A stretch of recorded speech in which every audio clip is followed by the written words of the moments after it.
there, Terry. Hope you're having a great day. Hope your travels are going well. This is your video lesson. Let's see here. Two things I'll talk about. I'll talk about those two things, and as usual, if you want me to look at anything or have any questions, feel free to send them over my way, and I'm more happy to answer for you. So let's get to it. I got your text message. Sounds like you've been busy traveling again, and you'd like me to review some of the licks from the Freebird handout. The essential, like what I consider like essential blues licks. If you're going to start somewhere, learn something, these are ones I would definitely be on my short list of ones to learn. So what I did there, it was playing over just a backtrack I found online. I think you've made your own for Albatross, and all I was doing there was basically I didn't do anything beyond like the first two lines of the handout over here that you have, right? The only thing I did was I took those licks that are in G minor pentatonic, right? We're using the G minor box here at either at the 15th fret box 1 or the what we call the G box, or here at the 3rd fret. Right? The only thing I did was I did the math in my head. So I went, okay, well, Albatross is in the key of E.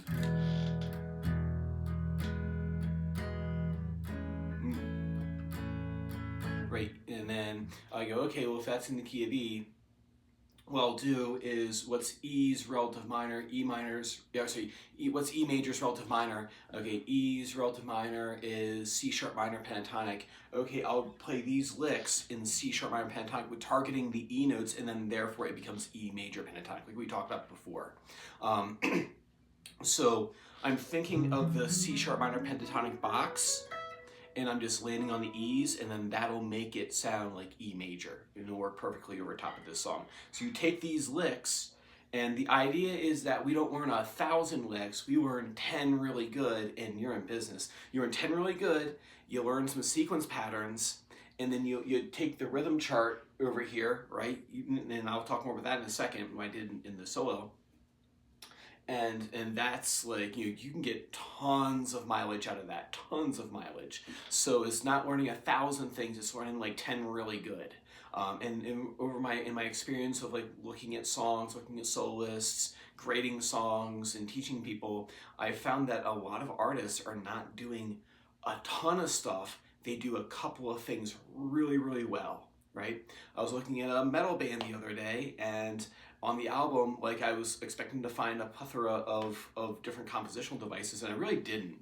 I found that they did like 5 things super awesome. So think about that.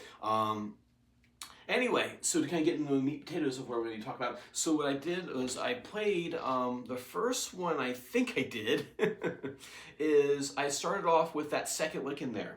Now on the handout it's written as 18 pull off to 15, 17, 15, a very common maneuver in blues rock.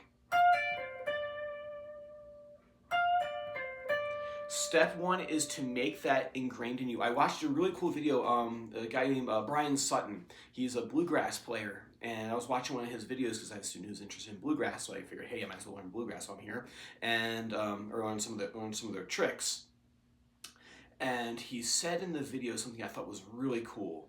Striving for high quality at a fundamental level, and things must be ingrained in you to play them well, right?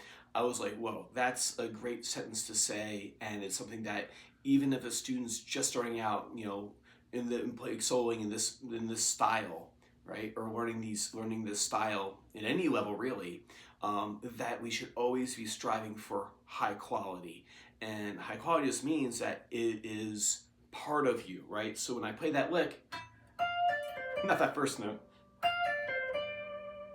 right? I have to play that so many times that it becomes just part of me. I don't have to think about what it is. If you have to think about what it is, you don't have it quite yet. So you have to go that first step, right? Which is just acquiring the knowledge, and then experimentation with knowledge, and then thirdly is being free with the knowledge and being able to create with it, right? If you have to think about what you're doing while you're doing it, you're not going to be thinking about the music, right? You may think about the task that I need to do. The same way that what you do, you have to be so automatic with what you do that you just recall information or be able to do a set of tasks. And if you think about what you're doing, you're gonna not gonna be thinking of other things. They're more important. Anyway, so I would play that lick till I was blue in the face. Get the pull off so really good. And once you got that, you go, okay, that's G minor pentatonic. I'm gonna move it down here to C sharp minor pentatonic / E major pentatonic. And then what you do is you disassemble, and this is I think the second point here, is I'm going to disassemble the lick to reassemble or to create in another situation. So in that situation where they had the 18, the pull off, right? You probably saw me in the video doing like, see what I did there in that situation, and I pull this back up.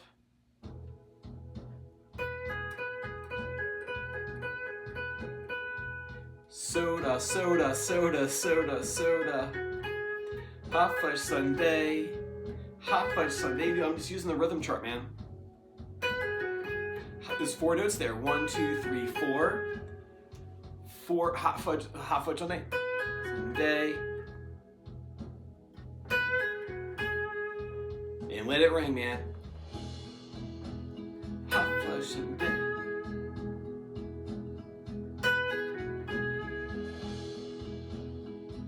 I'll repeat it a bunch. And then I might put in this. I'll put one of my train bends in afterwards. So you see what I did there?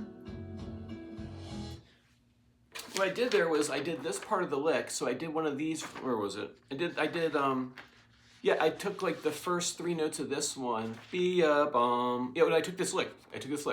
And then instead of doing the whole train bend, right? I just did this last little bit right here. So like I went from here and then I went from here.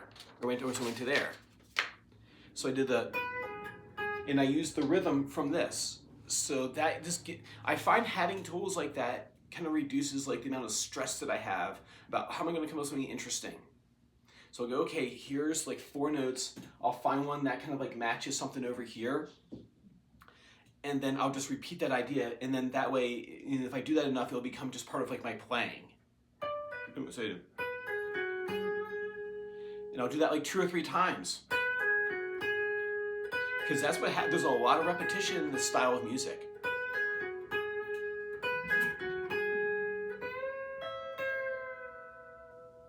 Right, I got myself a little train call there, right? And I made my own lick out of doing those things right there while using this to make sure that the rhythm was good, right? Also going to that too, I also did this as well. Now that one I don't think is on this chart. So what I did there was I used the sequences. 1, 2, 3, and then did a partial sequence. So I went like 1, 2, 3, 1, 2, and instead of going here, I just landed on that E right there because it would be an E major pentatonic. So I just landed on that E. So, chocolate strawberry. So I took the sequence, 1, 2, 3, 1, 2, chopped off the last note because the E is what was really after in the end. And I just landed right there, right? And I just didn't play the next note. So I just went 1, 2, 3, 1, 2, 3. Instead of doing that, I just did that. 1, 2, 3, 1, 2, targeting the note E. Right? And I picked a rhythm out here. Okay, well that's 5 things. 1, 2, 3, 4, 5. Chocolate 1, 2, 3, 4. Hey, that'll work. That'll work perfect. 1, 2, 3, 4, 5. Right? Chocolate strawberry. Chocolate strawberry. And then like I said before, you repeat these a lot. So I put that backtrack back on.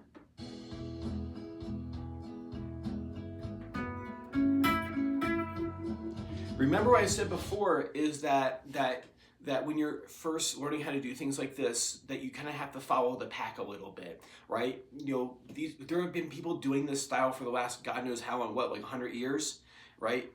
And then, explosion in the last 50 of like people kind of like, treating it more academic and like,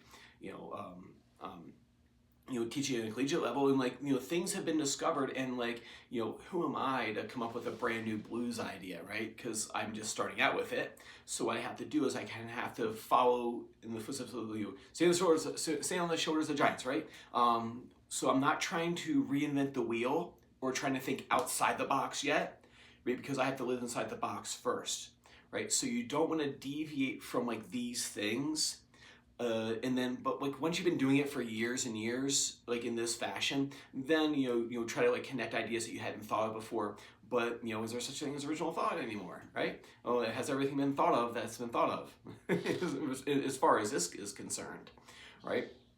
There are people who spend all day doing blues solos. There are artists out there, that's all they do. They don't even teach, they just tour.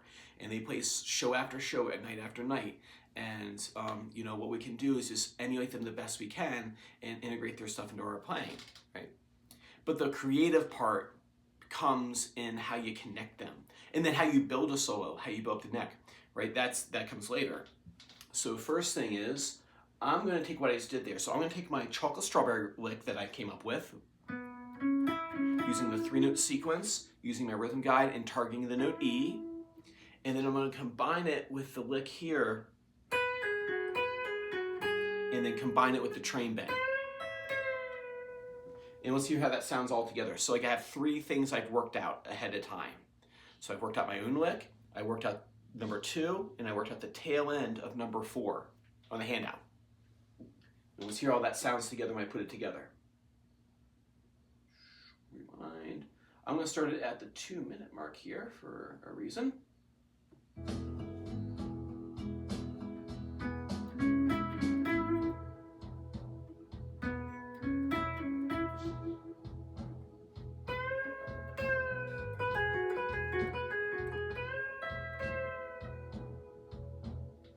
Pause that.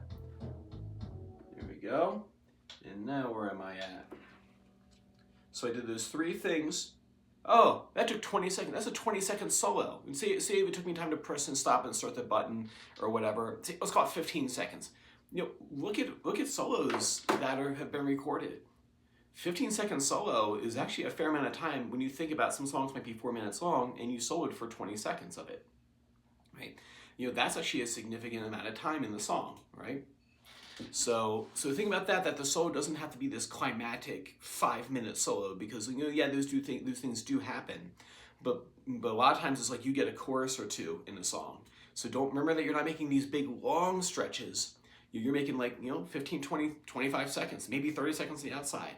Or if I sat there and did those 3 ideas and just repeated myself, or I did more repetitions, I might have 30 seconds. So the solos are not as long as you think. Cool, man. So work on that for me. Like I said, if you want to send over anything, feel free to. If not, we'll pick up there next week. Take care, man.